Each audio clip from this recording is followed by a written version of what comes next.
হরিচরণ, শরৎচন্দ্র চট্টোপাধ্যায়। সে অনেক বছর আগেকার কথা। দুর্গাদাস বাবু তখনও উকিল হননি। দুর্গাদাস বাবুকে তোমরা কেউ চিনবে না, চলো আমি পরিচয় করিয়ে দিই। ছেলেবেলা হতে এক অনাথ পিতৃহীন কায়স্থ বালক রামদাস বাবুর বাড়িতে আশ্রয় নিয়েছিলেন। ছেলেটি ভীষণ ভালো, সুন্দর, বুদ্ধিমান, চাকর। দুর্গাদাস বাবুর পিতার বড় স্নেহের ভৃত্য। সব কাজ সে টেনে নিয়ে করে।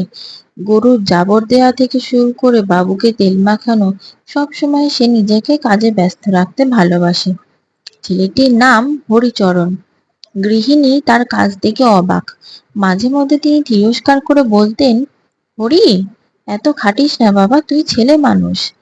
হরি বলতো, আমরা গরিব মানুষ, না খাটলে কে খাওয়াবে মা? চিরকাল খেটেই আমাদের খেতে হবে।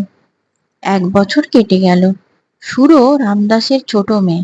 সে এখন 5-6 বছর বয়স। হরিচরণের সাথে তার খুব ভাব।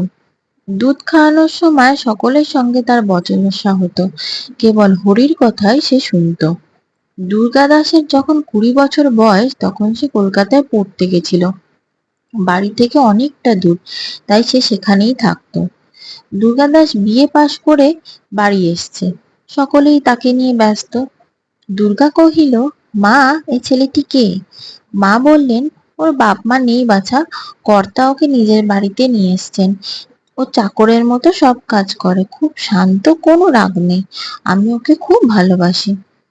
আজকাল হরিচরণের কাজ দুর্গার ভীষণ পছন্দ।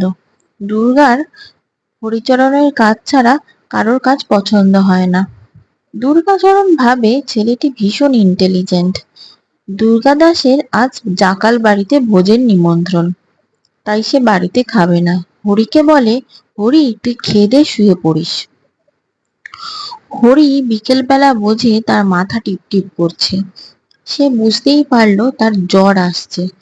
তার কোনো দিকে হুঁশ রইল না। সে দুর্গাদাসের বিছানা করার কথা একদম ভুলে গেছে। রাত্রি তখন দ্বিপ্রহর। দুর্গাদাস এসে দেখে বিছানা প্রস্তুত হয়নি। সে রেগে জ্বলে গেল।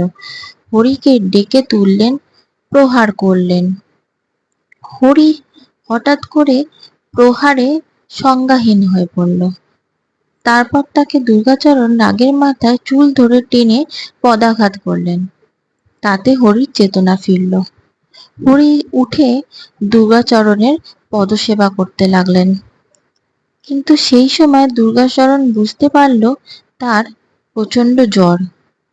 মাঝরাতে তার আর ঘুম এলো না। হরির নম্র স্বভাবের জন্য দুর্গাচরণ তাহাকে ভীষণ ভালোবাসত। একদিন হঠাৎ টেলিগ্রাম আসলো দুর্গাচরণের, তার স্ত্রী ভীষণ অসুস্থ, এখনই তাকে কলকাতা যাইতে হলো। মন বড় বিচলিত হয়ে গেল।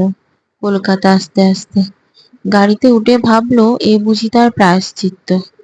মাসখানেক পর তার স্ত্রী প্রফুল্ল ভালো হয়ে গেছে। কিন্তু বাড়ি থেকে পত্র এলো।